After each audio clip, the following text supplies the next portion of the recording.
అందరికీ నమస్కారం. ఇప్పుడు మన దగ్గర ట్రీట్మెంట్ తీసుకొని ప్రెగ్నెన్సీ వచ్చిన వాళ్ళు, డెలివరీ అయిన వాళ్ళు వాళ్ళ ఎక్స్పీరియన్స్ మనతో షేర్ చేసుకుంటారు. హర్షితమ్మ. Good morning madam. Good morning. అందరికి గుడ్ మార్నింగ్. యాక్చువల్ గా చెప్పాలంటే నా ఎక్స్పీరియన్స్ చెప్పాలంటే ఫస్ట్ 29 ఇయర్స్ బ్యాక్ నుంచి స్టార్ట్ చేయాలి. ఎందుకంటే నేను ఈ హాస్పిటల్లోనే పుట్టాను. అంటే మా అమ్మ ఈ హాస్పిటల్లోనే డెలివరీ చేసుకున్నారు. సో మా అమ్మకు కూడా అంత ఈజీగా అయిపోలేదు ప్రెగ్నెన్సీ అనేది. తనకు కూడా 4 మిస్క్యారేజెస్ అయ్యాయి. తర్వాత మేడం దగ్గరకు వచ్చింది, కన్సీవ్ అయిన తర్వాత మేడం దగ్గరకు వచ్చిన తర్వాత మేడం బెడ్ రెస్ట్ చెప్పడం కానీ ఏదైనా అన్ని జాగ్రత్తలు తీసుకుండడం వల్ల 9 మంత్స్ మా అమ్మకి బెడ్ రెస్ట్ లోనే ఉన్నారు. సో తర్వాత నేను పుట్టాను. అలా గ్యాప్ లేకుండా తర్వాత నా తర్వాత ఇద్దరు సిస్టర్స్, 1 బ్రదర్ 1 ఇయర్ కి గ్యాప్ కి పుట్టేశారు. సో మేడం వల్లనే ఇదంతా జరిగింది అనుకోవాలి. దాని తర్వాత నా ఎక్స్పీరియన్స్ స్టార్ట్ చేస్తే నాకు మ్యారేజ్ అయ్యి 5 ఇయర్స్ అయింది. ఫస్ట్ 2 ఇయర్స్ మేమే ప్లాన్ చేసుకోలేదు. తర్వాత కన్సీవ్ అయ్యాను. తెలియలేదు 2 మంత్స్ కన్సీవ్ అయ్యానని కూడా. నాకు రెగ్యులర్ పీరియడ్సే కానీ ఏదో ఫంక్షన్ ఉండడం వల్ల నేను డేట్ రాకుండా టాబ్లెట్స్ వేసుకున్నాను. దానివల్ల ఏమన్నా లేట్ అవుతుందేమో అని వెయిట్ చేశాం, కానీ ఇలా కన్సీవ్ అయ్యానని అనుకోలేదు. 2 మంత్స్ తర్వాత టెస్ట్ చేసుకుంటే ఇలా పాజిటివ్ వచ్చింది. తర్వాత మేము బెంగళూరులో ఉండేవాళ్ళం. అప్పుడు హాస్పిటల్ కి వెళ్తే 5 వీక్స్ అని చెప్పారు. అప్పటికి నాకు 9 వీక్స్ అయిపోయింది. అదేంటి ఇలా అయింది అనుకున్నాము. హార్ట్ బీట్ ఇంకా రాలేదని చెప్పారు. తర్వాత 2 వీక్స్ తర్వాత అది రాదు, టెర్మినేట్ చేసుకోవాలని చెప్పారు. 6 మంత్స్ క్యాప్ తీసుకోవాలని చెప్పారు. సో అలానే చేశాము. మళ్ళీ సెకండ్ టైం కూడా సేమ్ అలాగే అయింది. హార్ట్ బీట్ రాలేదని చెప్పారు. మళ్ళీ ఇలాగే అబోర్షన్ అయిపోయింది. అలాగా 2 టైమ్స్ అయిన తర్వాత అమ్మ మేడం దగ్గరికి తీసుకొచ్చారు. సో ఇక్కడికి వస్తే వచ్చేస్తుంది, ఎందుకు మా అమ్మకు కూడా అలాగే జరిగింది, నాకెందుకు రాదు అన్న కాన్ఫిడెన్స్ నాకు ఇక్కడికి రాకముందే ఉన్నింది. థర్డ్ టైం ఇక్కడికి వచ్చాక అక్టోబర్ లో వచ్చాను. మేడం 6 మంత్స్ మీరు గ్యాప్ తీసుకొని ఇక్కడ చెప్పినవన్నీ చేయండి, డైట్ ఎక్సర్సైజెస్ కానీ ఏదన్నా చేయండి, మీకు ఖచ్చితంగా వస్తుంది అని ఫస్ట్ ట్రస్ట్ కానీ మోటివేషన్ కానీ ఇచ్చారు. ఇక్కడ స్టాఫ్ కూడా చాలా సపోర్ట్ చేశారు. ఓన్లీ అవాయిడేనా? లేదు మేడం, ఆ 6 మంత్స్ లో మేడం వాళ్ళు ప్రెగ్నెన్సీకి ఎందుకు ఇలా అయింది అని చెప్పి 2 టైమ్స్ ఇలా అయింది కదా, అందుకే నేను ఫస్ట్ భయపడ్డాను ఎందుకు ఇలా అవుతుంది అని చెప్పి. తర్వాత ఇక్కడికి వచ్చాక మేడం వాళ్ళు ఎందుకు ఇలా జరిగిందని టెస్ట్లన్నీ చేశారు. ట్యూబ్ టెస్ట్ కావచ్చు, ఫాలిక్యులర్ స్టడీ కావచ్చు, ఇంకా చిన్న చిన్న యూరిన్ టెస్ట్ కానీ, బ్లడ్ టెస్ట్ కానీ, LHS FHS కానీ అన్ని చేశారు. అంతా బాగుందన్నారు. కానీ సీరం ప్రొజెస్ట్రాన్ కొంచెం తక్కువ ఉండింది. ఓకే, దీనివల్లే ఇలా అవుతుందేమో అని, ఎందుకు ఇంత తక్కువ ఉంది అని భయపడ్డాను. తర్వాత మేడం సుజాత మేడంతో అప్పుడు చాలా బాగా మాట్లాడేదాన్ని. ఏదన్నా మేడంకి షేర్ చేసి అడిగేదాన్ని.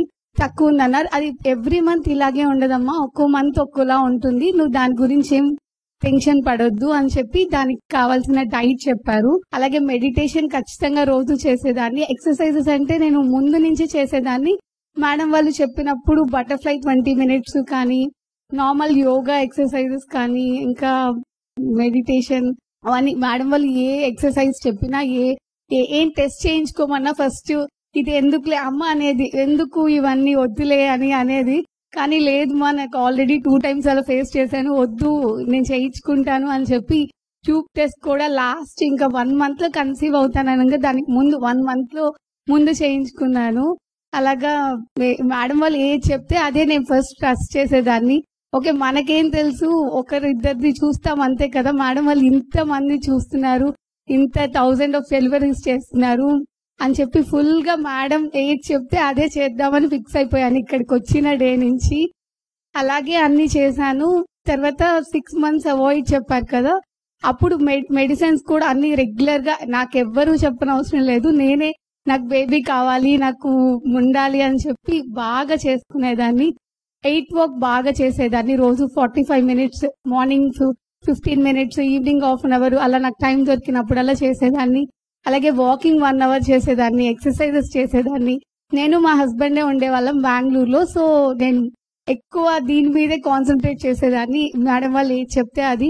అలాగే మేడం వాళ్ళు కాల్ చేస్తూ, నేను ఒకటి 2 రోజులు మిస్ అయినా కాల్ చేసి అడుగుతూ ఉండేవాళ్ళు, చేసావమ్మా, ఏం చేస్తున్నావు, ఎలాగా అని. సో నేను దానివల్ల ఇంకా ఎక్కువగా చేసేదాన్ని. తర్వాత మార్చ్ లో కరెక్ట్ గా మార్చ్ కి 6 months అయిపోతుంది.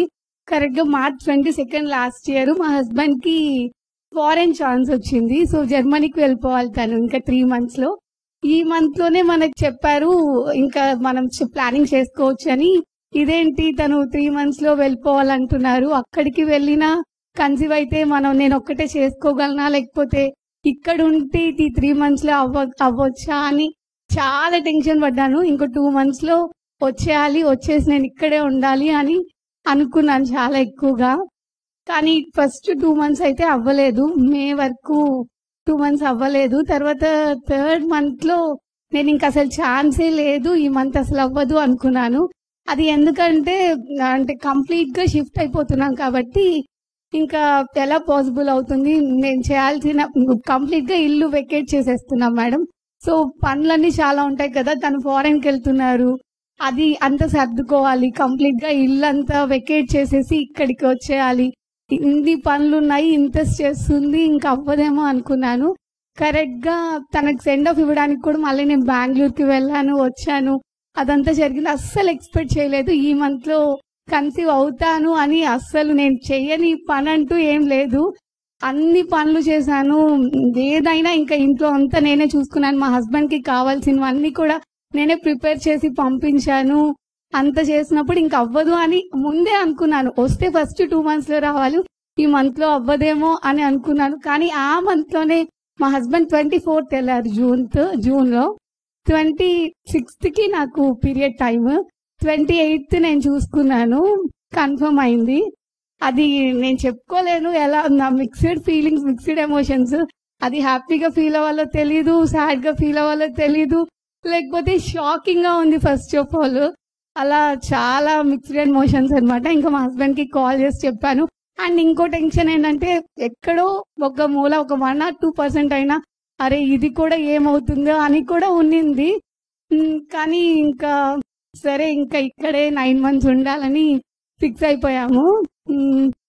అలాగా కన్ఫర్మ్ అయింది. తర్వాత ప్రెగ్నెన్సీ జర్నీ అంతా నేను ముందుగా అందరిలాగా ఈజీగా వచ్చేసింది కాదు, నేను ప్లాన్ చేసుకొని కన్సీవ్ అయ్యాను కాబట్టి చాలా స్మూత్ గా అయిపోయింది ఆ ప్రెగ్నెన్సీ జర్నీ మొత్తం.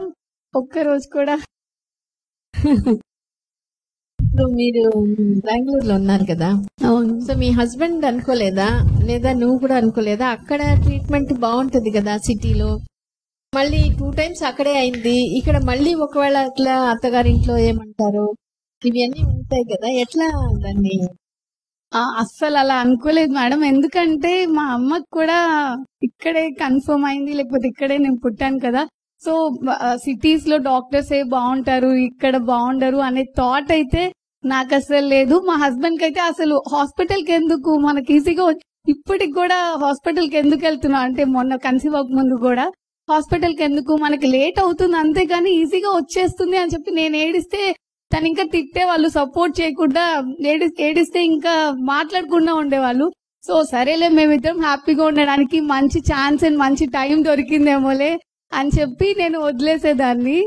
అలాగా రిలేటివ్స్ లోనే బెస్ట్ డాక్టర్స్ ఉంటారు అని కాదు, నాకు తెలిసినంత వరకు మేడమే బెస్ట్ డాక్టర్ దీనికి మాత్రం.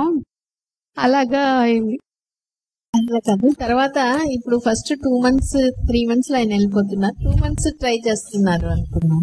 సో ఈ లాస్ట్ మంత్ లో వీలు కాదు, ఎందుకంటే అన్ని పనులు చేయాలి, దీని మీద ఫోకస్ ఉండదు. అవునవును, ఫోకస్ ఉన్నా ఒకవేళ మనకి అవ్వదేమో, మనకి రెస్పాన్సిబిలిటీస్ చాలా ఉన్నాయి, తను వెళ్ళాలి ఇదే ఉంది, కానీ దాని మీద ఫోకస్ కానీ లేదు, అని అనుకోలే, అస్సలు అనుకోలేదు. దానికోసం ప్లాన్ చేయలేదు, ఎందుకంటే తను వెళ్ళాలి, తర్వాత వీసా కానీ పాస్పోర్ట్ కానీ వాటి గురించి ఆలోచించడమే అయిపోయింది. తర్వాత తను వెళ్ళిన తర్వాత నేను ఎప్పుడు వెళ్ళాలి, నేను ఎలా వెళ్ళాలి, ఒకవేళ వెళ్తే నేను ఉండగలనా, లేకపోతే ఆపేసుకోని కూడా చాలాసార్లు చెప్పాను. అక్కడికి వెళ్ళాక కన్సీవ్ అయితే మనకి మా పేరెంట్స్ కి చెప్పాను కదా, 3 sisters మేము.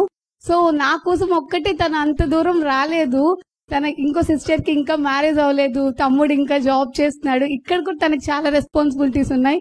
నా కోసం ఒక్కటే తనని అక్కడికి రమ్మని నేను చెప్పలేను. సో అక్కడికి వెళ్ళిన తర్వాత కన్సీవ్ అయితే ఎలా చేయాలి, లేకపోతే ఏంటి అని టెన్షన్ లోనే ఉన్నాను, కానీ ఆ మంత్ కన్సీవ్ అవుతానని అస్సలు అనుకోలేదు. అసలు దాని గురించి ఆలోచించడం కూడా లేదు అసలు ఆ మంత్ లో. ఫస్ట్ తన ఎంత సేఫ్ గా వెళ్ళాలి, తనకి కావాల్సినవన్నీ ఎలా చూసుకోవాలి, దాని మీదే ఉన్నింది. కానీ అండ్ ఇంకా అక్కడ మేమిద్దరమే ఉండేవాళ్ళం కదా, మాకు సంబంధించినవన్నీ ఎక్కడ ఏది పెట్టాలి వాటి గురించి ఆలోచించడమే సరిపోయింది. ఓకే. తర్వాత ఇంకొక ఈ 6 months లో నువ్వు బేబీ గురించి ఏమనుకున్నావు? బేబీ గురించి అంటే మేడం దగ్గరకు వచ్చాను. నాకు ఖచ్చితంగా ఈసారి అయితే మనం ఇప్పుడు వరకు 2 months నాకు మిస్క్యారేజెస్ అయ్యాయి కదా, మిస్క్యారేజెస్ కాదు చెప్పాలంటే మనమే కావాలని టెర్మినేట్ చేసుకున్నాం, హార్ట్ బీట్ రాలేదు అని చెప్పి. సో ఈసారి అలా జరగకూడదు అని చెప్పి డైట్ కూడా చాలా బాగా చేశాను. అండ్ మనం ఎంత డైట్ చేసినా ఫస్ట్ మన ఆలోచన కూడా ఉండాలి, ఈసారి నాకు ఖచ్చితంగా వస్తుంది, ఎందుకు రాదు అని ఎక్కువ నమ్మాను నేను. బేబీని వెల్కమ్ చేస్తున్నావా? వెల్కమ్. రోజు వీడియోస్ బాగా చూసేదాన్ని. కృష్ణవేణి మేడం అప్పుడు నాకు కౌన్సిలర్ గా ఉండేవాళ్ళు. మేడం ఏ వీడియో పంపించినా నేను దాన్ని చూసి దానికి మళ్ళీ వాయిస్ పెట్టేదాన్ని, ఏం చూసారు, ఏం అర్థమైంది అని చెప్పి వాయిస్ మళ్ళీ వెనక్కి పెట్టేదాన్ని. అలా నాకు వీడియోస్ చూస్తూ ఉండడం వల్ల చాలా చాలా మోటివేట్ అయ్యాను. నాకు కూడా చాలా హెల్ప్ అయింది. ఇంకా నాకు కూడా వస్తుంది, ఒకరు 20 years 15 years 5 years ఇంత మంది అలాగే నాకు ఎలాంటి ప్రాబ్లం లేదు, పీరియడ్ కరెక్ట్ గా వస్తుంది, ఇన్ని టెస్ట్ చేసినా ఎప్పుడు ఏ ప్రాబ్లం కనిపించలేదు. వీళ్ళందరికీ ఇన్ని ప్రాబ్లమ్స్ వచ్చినా ఈజీగా కన్సీవ్ అయ్యి పిల్లల్ని తీసుకున్నారు, నేనెందుకు తీసుకోలేను అని చెప్పి బాగా ఎక్కువగా ఫస్ట్ నమ్మాను నేను. అందుకని నాకు ఈజీగా కన్ఫర్మ్ అయిపోయింది. అండ్ ఇలాగే చాలా ప్రెగ్నెన్సీ జర్నీ అనేది చాలా సాఫ్ట్ గా జరిగింది. అసలు ఒక్కసారి కూడా నేను ఫస్ట్ మంత్ నుంచి కూడా 9th month వరకు ఒక్కసారి కూడా నాకు ఇది బాగాలేదు, అన్కంఫర్ట్ గా ఉంది అని ఏది లేదు. చాలా ఇంకా మా అమ్మ వాళ్ళు 2 times మిస్క్యారేజెస్ అయ్యాయి కాబట్టి జాగ్రత్తగా ఉండు, అది చేయొద్దు ఇది చేయొద్దు అనేవాళ్ళు. కానీ నాకైతే ఎప్పుడు టైట్ గా అనిపించలేదు, వామిటింగ్స్ లేవు, లేకపోతే అసలు ఏం లేదు, చాలా సాఫ్ట్ గా జరిగింది. ఆ 9 months పీరియడ్ మా హస్బెండ్ కూడా లేరు, కరెక్ట్ గా డెలివరీకి 10 days ముందు తను వచ్చారంతే. కన్సీవ్ అయినప్పటి నుంచి లాస్ట్ వరకు తను లేరు. February 4th వచ్చారు, నాకు February 16th బాయ్ పుట్టాడు. ఇప్పుడు కరెక్ట్ గా 1 month అయింది.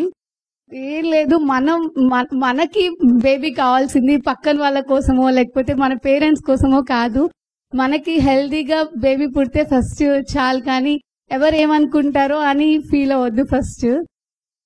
అలా అయింది నా ప్రెగ్నెన్సీ జర్నీ. లాస్ట్ కి నాకు సి సెక్షన్ అయింది. సి సెక్షన్ అంటే అమ్మ కూడా సి సెక్షన్ అవ్వకూడదు, నార్మల్ అవ్వాలి అంటే మా సిస్టర్ కి కూడా సి సెక్షన్ అయింది, నాకు సి సెక్షన్ అయింది. నేను నార్మల్ డెలివరీ చేసుకోవాలని చెప్పి చాలా రోజుకి 1.5 అమ్మ 5th month వరకు అస్సలు నాకు పర్మిషన్ ఇవ్వలేదు. 5th month అప్పటి నుంచి నేను వాకింగ్ రోజుకి 1.5 hour చేసేదాన్ని. అలాగే 8th month లాస్ట్ లో ఎక్సర్సైజెస్ చేశాను, చాలా 1.5 hour ఎక్సర్సైజెస్ కూడా చేశాను. అలాగే మేడం వీడియోస్ కూడా నేను చాలా చూశాను, ఒకటి 2 చూశాను. మేడం ఏం చెప్పారంటే నార్మలే సి సెక్షన్ అయినా మనకి ఎక్సర్సైజెస్ చేస్తే త్వరగా హీల్ అయిపోతుంది, త్వరగా మనకి పెయిన్స్ ఉండవు, ఎక్సర్సైజెస్ చేసినందువల్ల బెనిఫిటే కానీ ప్రాబ్లం ఉండదు, ఎక్సర్సైజెస్ చేశానే నాకెందుకు నార్మల్ అవ్వలేదే అని ఫీల్ అవ్వద్దు అని మేడం చెప్పింది నేను విన్నాను. సో నేను అదే ట్రస్ట్ చేశాను. నేను ఎక్సర్సైజెస్ చేస్తున్నాను, వాకింగ్ చేస్తున్నాను, అన్ని చేస్తున్నాను, కానీ నాకు నార్మలే అవ్వాలని నేను అనుకున్నాను. సి సెక్షన్ అయినా నాకేం ప్రాబ్లం లేదు. ఫస్ట్ నేను ఇన్ని ఫేస్ చేశాను కాబట్టి నా బేబీ హెల్దీగా ఉంటే చాలు అనేది నేను లాస్ట్ వరకు అనుకున్నాను. అలాగే నా బేబీ కాట్ వేసుకొని ఉన్నారని చెప్పారు. సో మేడం ఇంకా వెయిట్ కూడా నా బేబీ 3 kgs పైనే ఉన్నారు. అలాగే సర్విక్స్ కూడా ఓపెన్ అవ్వలేదు, ఇంకా వెయిట్ చేయొద్దులేమా, సి సెక్షన్ కి వెళ్దామని మేడం చెప్పారు. సో నాకు మేడం ఏది చెప్తే అదే చేద్దాము, నాకేం తెలుసు, మేడం ఇన్ని చూసారు కదా, మేడం కి తెలుసుంటుందని చెప్పి నేను ఓకే మేడం అని చెప్పి వెళ్ళిపోయాము. కానీ నేను ఫస్ట్ నుంచి 3rd month నుంచి అనుకున్నాను February 16th నా బేబీ పుట్టాలి, February 16th పుట్టాలని చెప్పి అనుకున్నాను. స్పెషల్ అకేషన్ ఏం కాదు మేడం, February 16th అంటే September 16th మా హస్బెండ్ బర్త్డే. సో మంత్ ఎలాగో మ్యాచ్ కాదు, డేట్ అయినా మ్యాచ్ అవ్వాలి అనుకున్నాను. అలాగే సెప్టెంబర్ 2 నా బర్త్డే. సో 1602 అంటే 2 డేట్స్ కలుస్తాయి. 16 తన బర్త్డే, 2 నా బర్త్డే అని. సో అది కూడా అనుకున్నాను, ఓకే ఏ డెలివరీలో అన్నా నువ్వు రా, కానీ 16th ఫిబ్రవరి రావాలని చెప్పి చాలా గట్టిగా అనుకున్నాను. అలాగే మేడం ఇంకా సర్జరీకి వెళ్దాం అన్నప్పుడు ఇంకా 3-4 డేసే ఉంది 16th కి. ఇంట్లో వాళ్ళందరికీ నేను చెప్పేసాను నాకు 16th కావాలి, అంటే సి సెక్షన్ అంటే ఖచ్చితంగా ఇంట్లో మంచి రోజు చూపించుకోవాలి అది ఇది అంటారు కదా, మీరు ఏమన్నా చూపించుకోండి నాకు 16th రావాలి అని చెప్పాను. సో అలాగే వెళ్ళినప్పుడు 16th బాగుందని చెప్పారు. అది కూడా చాలా హ్యాపీగా ఫీల్ అయ్యాను. లాస్ట్ కి ఫిబ్రవరి 16th 10 కి బాబు పుట్టాడు.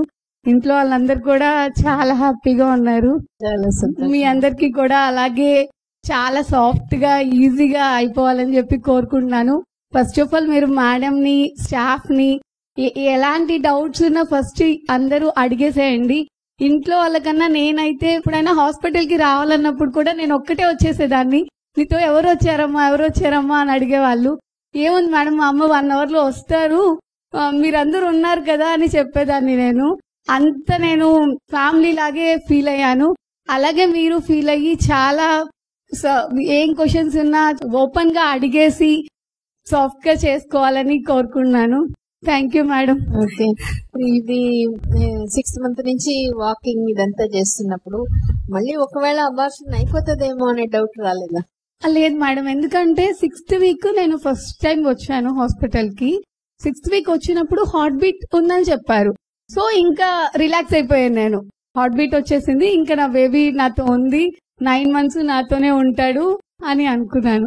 అలాగే మెడిటేషన్ చేసేటప్పుడు, ఎక్సర్సైజ్ చేసేటప్పుడు, డైట్ చేసేటప్పుడు నువ్వు హెల్తీగా ఉండాలి ఇవన్నీ చెప్పుకోవడం వల్ల ఆ థాట్ నీకు వచ్చి ఈజీగా అయిపోయిందా? అవును మేడం, బాగుంటుంది. అవును మేడం, అవును ఖచ్చితంగా. ప్రెగ్నెన్సీకి ముందు నుంచే కూడా నేను ఇవన్నీ నా బేబీ కోసం చేస్తున్నాను, ఇప్పుడు ఖచ్చితంగా ఇదంతా చేస్తున్నాను కాబట్టి హెల్దీగా ఉంటాడు అని చాలా బాగా ట్రస్ట్ చేశాను. టాక్ టు బాడీ కూడా చేసుకోమన్నారు మేడం. మీకై మీరే మాట్లాడుకోండి, నువ్వు త్వరగా వచ్చేయాలి, నువ్వు వస్తే చాలా హెల్దీగా రావాలి, అమ్మకి ఎలాంటి ఇబ్బంది పెట్టకూడదు అని ముందు నుంచే నాకై నేను అనుకోవడం వల్ల కూడా నన్ను నేను ట్రస్ట్ చేసుకున్నాను. నా బాడీ నాకు సపోర్ట్ చేస్తుంది అన్న కాన్ఫిడెన్స్ కూడా నాకు వచ్చింది. అలా ఇట్లా అనుకోకుండా ఊరికే ఎక్సర్సైజ్ చేయడం, ట్రీట్మెంట్ తీసుకోవడం, డైట్ కూడా ఏం అనుకోకుండా చేసేదానికి అనుకోని చేసేదానికి డిఫరెన్స్ ఉంటుంది అనుకుంటా. ఖచ్చితంగా ఉంటుంది మేడం. ఎందుకంటే ఫస్ట్ ఎంత మెడిసిన్స్ వేసుకున్నా, ఎంత డైట్ తీసుకున్నా, ఎంత ఎక్సర్సైజెస్ చేసినా మన మైండ్ కానీ మన థాట్స్ కానీ చాలా ఇంపాక్ట్ చేస్తాయి ఫస్ట్. సో మన థాట్స్, మనం ఆలోచించే విధానం ఫస్ట్ చేంజ్ చేసుకుంటే ఇవన్నీ చేయకుండా కూడా పైన చేసినా, ఊరికే 5 minutes వాకింగ్ చేసి 10 minutes వాకింగ్ చేసినా ఈజీగా కన్సీవ్ అయిపోగలం మేడం ఫస్ట్. సో థాట్ అనేది ఇంపార్టెంట్ అంట. థాట్ అనేది ఇంపార్టెంట్. థాట్, మనం మైండ్ సెట్ ఫస్ట్ మనం ఎందుకు చేసుకోలేము, మనకు కూడా ఈజీగా వస్తుంది అని మనం ఫస్ట్ మన మీద మనకి ట్రస్ట్ ఉండాలి.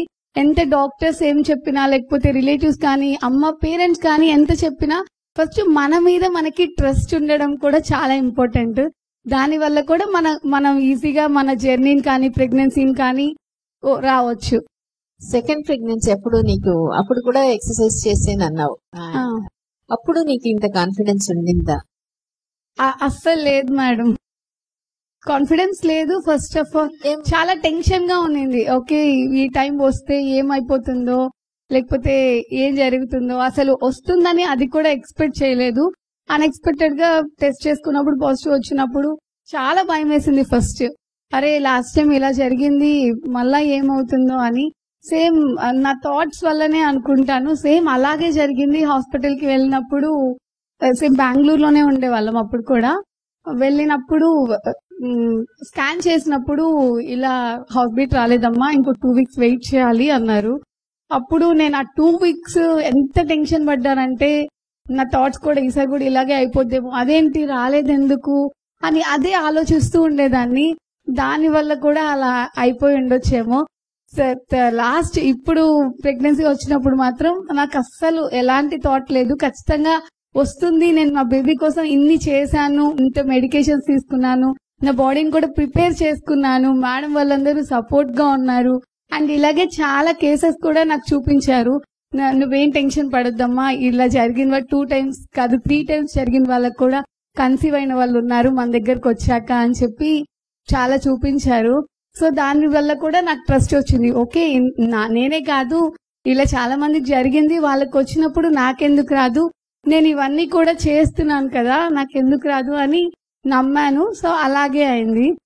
మన మన ట్రస్ట్ అనేది, మన మీద మనకున్న నమ్మకం అనేది, మన థాట్స్ అనేవి చాలా ఇంపార్టెంట్. ఫస్ట్ అవన్నీ చేంజ్ చేసుకుంటే ప్రెగ్నెన్సీ రావడం అనేది చాలా ఈజీ. అసలు 9 months ప్రెగ్నెన్సీ జర్నీ అనేది నాకు చాలా ఈజీగా అయిపోయింది. ఎంత ఈజీగా అయిపోయిందంటే అంత సాఫ్ట్ గా అయిపోయింది. చాలా హ్యాపీగా ఉన్నారు ఇంట్లో అందరూ, నేను మా హస్బెండ్ కూడా చాలా హ్యాపీ. ఫస్ట్ చాలా సంతోషమా, చాలా డీటెయిల్ గా చెప్పాము. మీ దగ్గర నుంచి ఏం కన్క్లూజన్ తీసుకుంటున్నామంటే, డయట్ ఎక్సర్సైజ్ మాత్రం చేసినా కూడా మళ్ళీ ఇట్లనే ఉంటదేమో అనే డౌట్ అట్లనే పీడించేస్తుంది. అవును. అదే ఆ 6 months టైం ఇచ్చినప్పుడు డయట్ ఎక్సర్సైజ్ మెడిసిన్స్ మాత్రమే కాకుండా ఆ థాట్ ని మనం ట్రైన్ చేసుకోవడం, ఈసారి నేను నా బిడ్డని ఇష్టంగా పిలుచుకుంటున్నాను, ఆ బిడ్డ కోసం నేను ఫిజికల్ గా మెంటల్ గా ప్రిపేర్ చేసుకుంటున్నాను అనే కాన్ఫిడెన్స్ మనకి వచ్చినప్పుడు తర్వాత ప్రెగ్నెన్సీ అప్పుడే స్మూత్ గా ఉంటుంది. ఆ కన్విక్షన్ మనకి మనమే ఇచ్చుకోవాలి కదా. హస్బెండ్ సపోర్ట్ చేస్తారు, పేరెంట్స్ సపోర్ట్ చేస్తారు, అందరు సపోర్ట్ చేస్తారు. ఎంతమంది సపోర్ట్ చేసినా మన లోపల భయం అలాగే ఉండిపోయింది, మన మీద మనకి ట్రస్ట్ లేదు అంటే అది వేస్టే. ఫస్ట్ మీ మీద మీరు ట్రస్ట్ చేసుకోండి. అలాగే 9 months జర్నీలో మా హస్బెండ్ నా పక్కన లేనప్పుడు కూడా నేను ఎప్పుడు ఫీల్ అవ్వలేదు. ఫస్ట్ బాధ ఉండింది, ఫస్ట్ చాలా మిక్స్డ్ ఎమోషన్స్ ఉన్నాయని చెప్పాను కదా, చాలా బాధ ఉండింది. అదేంటి 5 years కలిసి లీడ్ చేసాం జర్నీ, కరెక్ట్ గా టైం వచ్చేటప్పటికి తను లేరే. ఎంత పేరెంట్స్ మన పక్కన ఉన్నా హస్బెండ్ ఉండడం చాలా డిఫరెంట్. అది కూడా నేను చాలా మిస్ అయ్యాను. కానీ సో నా కోసమే, నా బేబీ కోసమే అక్కడికి వెళ్ళాక అవన్నీ ఫేస్ చేయడం కన్నా ఇక్కడ ఉండి డెలివరీ చేసుకోవడం మనకి ఇంపార్టెంట్. అలాగే మన కోసమే కదా తను వెళ్ళింది అని చెప్పి తన మీద నేను స్ట్రెస్ ఎప్పుడు పెట్టలేదు. తను చెప్తే మళ్ళీ తను ఫీల్ అవుతారేమో, దానివల్ల ఎందుకు ఇదంతా అని చెప్పి తన మీద స్ట్రెస్ పెట్టకుండా నేను ఓకే చేసుకోగలం, ఇక్కడ ఇంతమంది మనకు సపోర్ట్ చేసే ఫ్యామిలీ ఉన్నారు, హాస్పిటల్లో కూడా ఒక ఫ్యామిలీ ఉన్నారు, మనం ఎందుకు తన మీద స్ట్రెస్ పెట్టడం, నా కోసం నా బేబీ కోసమే కదా తను కూడా వెళ్ళింది అని చెప్పి నేను అది ఎక్కువ ఆలోచించలేదు. అరే లేరే అని ఆలోచిస్తూ ఉంటే బాధ ఎక్కువ అవుతూనే ఉంటుంది. ఓకే ఏం కాదు, మన పక్కన అందరూ ఉన్నారు, తను నన్ను రమ్మన్నప్పుడు వచ్చేస్తారులే, ప్రాబ్లం ఏం లేదు. తను చాలాసార్లు చెప్పారు 3 months కి 6 months కి నేను వస్తాను, ఒక 1 week ఉండి వెళ్తానులే, ప్రాబ్లం లేదు అని చెప్పినా వద్దు, నువ్వు ఇప్పుడే వెళ్ళావు కదా, అక్కడ నువ్వు సెట్ అవ్వు, తర్వాత ఇక్కడికి రావచ్చులే, ఇక్కడ నా దగ్గర అందరూ ఉన్నారు, ప్రాబ్లం లేదు అని తనకి నేను సపోర్ట్ చేశాను. డైలీ ఒక్కసారి మాట్లాడతావా లేదా? అవును మేడం, 2 times అలా మాట్లాడతాను కదా. ఎందుకంటే ఇది చాలా ఇంపార్టెంట్ పాయింట్. ఇప్పుడు కొంతమంది హస్బెండ్ కొంతమందికి ఢిల్లీలో ఉంటారు, ఇక్కడ ఇండియాలోనే ఉంటారు, కొన్నిసార్లు అబ్రాడ్ లో ఉంటారు. కానీ అప్పుడు ఈ పాప డెసిషన్ తీసుకోగలిగింది, నేను ఇప్పుడు హ్యాపీగా ఉండాలి, ఆయన మీద బాధ పెట్టకూడదు, నాకు ఇక్కడ హెల్ప్ బాగుంది. ఎందుకంటే ఈ డెసిషన్ ముందు తీసుకోకపోతే హస్బెండ్ లేదు ఆ ఒక్క విషయం వల్ల బీపీ తెచ్చుకునే వాళ్ళు, బీపీ తెచ్చుకొని ప్రెగ్నెన్సీ 6th month లోనే పోయిన వాళ్ళు చూస్తున్నా. అప్పుడు వాళ్ళని మనం ఏం చేయలేము. కానీ అట్లాగాని ఏమైనా వచ్చింటే మళ్ళీ ప్రెగ్నెన్సీలో ప్రాబ్లం వచ్చి ఉంటుంది ఖచ్చితంగా. అంటే ఎంత ఒక స్ట్రాంగ్ డెసిషన్ తీసుకునేటప్పుడు ప్రెగ్నెన్సీ ఎంత స్మూత్ గా ఉంటుంది. ఎందుకంటే ఇది ఇంకో పెద్ద ఛాలెంజ్. అవును మేడం, యాక్చువల్ గా చాలా పెద్ద ఛాలెంజ్. 3 days బ్యాక్ తను మళ్ళీ వెళ్ళిపోయారు, 1 month ఉన్నారు, 3 days బ్యాకే వెళ్ళిపోయారు. ఇప్పుడు కూడా బాధగా ఉంది. కానీ తన డ్రీమ్ అన్నమాట, పెళ్ళైనప్పటి నుంచి చెప్పేవాళ్ళు నేను జర్మనీకి వెళ్ళాలి, అక్కడ వర్క్ నేర్చుకోవాలి, అక్కడ వర్క్ చేస్తే ఫ్యూచర్ బాగుంటుంది, అక్కడ చాలా నేర్చుకోవచ్చు అని చెప్పి ఈ 5 years నేను వింటూనే ఉన్నాను. కాబట్టి నా కోసం తన డ్రీమ్ ని స్పాయిల్ చేయడం ఎందుకు, నాకు ఇక్కడ ఇంతమంది ఉన్నారు కదా, తను కావాలంటే వస్తారు, సపోర్ట్ చేస్తారు, అదేం పెద్ద మ్యాటర్ కాదు. కానీ నేను నా కోసం తన లైఫ్ ని పెట్టాలనుకోలేదు. ఎందుకంటే అబ్రాడ్ ఛాన్సెస్ అనేది అంత ఈజీగా రావు. ఒకవేళ వచ్చిన తర్వాత మిస్ చేసుకుంటే మళ్ళీ ఎప్పుడు వస్తుందో తెలియదు. సో నేను ఇప్పుడు వచ్చేయమంటే తను వచ్చేస్తారేమో, కానీ తర్వాత అది రాకపోతే లైఫ్ లాంగ్ నేను ఫీల్ అవ్వాలి. ఆ బర్డెన్ తనకి ఇవ్వాలనుకోలేదు. అలాగే ఇంత మంచి స్టాఫ్ అండ్ డాక్టర్ మన పక్కన ఉన్నప్పుడు ప్రాబ్లం లేదని ఎక్కువ అనుకున్నాను. అలా త్రూఅవుట్ ది ప్రెగ్నెన్సీకి ముందు, ప్రెగ్నెన్సీలో అన్ని నాకు ఛాలెంజెస్ గానే ఉన్నాయి. లాస్ట్ కి బాయ్ పుట్టాడు. సి సెక్షన్ అయితే చాలా పెయిన్స్ ఉంటాయి, చాలా ప్రాబ్లం గా ఉంటుంది. లేకపోతే 3 months లేయలేరు, డ్రెస్ తీసుకోవాలి అని చాలా చెప్పారు. నాకైతే అస్సలు అలా అనిపించలేదు. February 16th నాకు అయిందని చెప్పాను కదా, కరెక్ట్ గా 11th day వరకు కొంచెం పెయిన్స్ అనిపించాయి. కానీ 11th day నుంచి చాలా నార్మల్ అయిపోయింది. 15 days అనుకుంటా హార్డ్లీ కొంచెం లైట్ గా పెయిన్స్ ఉన్నింది. తర్వాత నేను చాలా నార్మల్ గా అయిపోయాను. నేను నార్మల్ డెలివరీ వాళ్ళు ఎలా ఉన్నారు అంతకన్నా నేనే బాగున్నానేమో అనిపించింది. నాకు ఎలాంటి పెయిన్స్ లేవు. నేను ఏ పనైనా, నేను ఏదన్నా చేయడానికి నేను రెడీగా ఉన్నాను. నాకు అస్సలు నార్మల్ గా ఇంతకు ముందు ఎలా ఉంటానో అలాగే ఉన్నాను. కానీ దాని వల్ల నాకు ఎలాంటి ప్రాబ్లం అనిపించలేదు. అలాగే మీరు కూడా నార్మల్ అవ్వాలని గట్టిగా అనుకోండి, దానివల్ల ప్రాబ్లం లేదు. బేబీకి మనకి ఏదన్నా కాంప్లికేషన్ వచ్చినప్పుడే సి సెక్షన్ కి వెళ్తాము.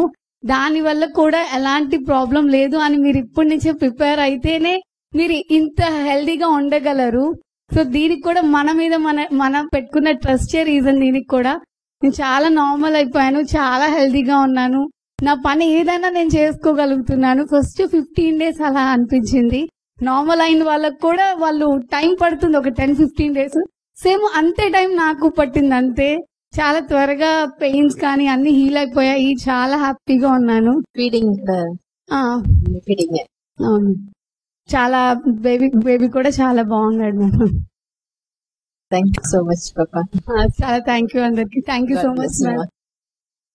మా ఫాదర్, వాళ్ళ నాన్న, మా కూతురికి అల్లుడికి బాగా వాళ్ళిద్దరికి ముందుగా ఎక్స్ప్లెయిన్ చేసి వాళ్ళ ఆరోగ్యాన్ని బాగు చేసి అప్పుడు ప్రెగ్నెన్సీ వచ్చేటట్టు మేడం చేసింది. ఈ రోజు మాకు చాలా సంతోషం ఉంటుంది. మనోడు పుట్టాడు. చాలా సంతోషం. Okay, thank you. మీ అందరికి కూడా ఇలాగే హ్యాపీగా, ఈజీగా, సేఫ్ గా ప్రెగ్నెన్సీ వచ్చి అంతా బాగుండాలని కోరుకుంటున్నాను. చాలా థ్యాంక్ యూ అందరికి మేడం. చాలా thank you madam. Thank you so much పాపా.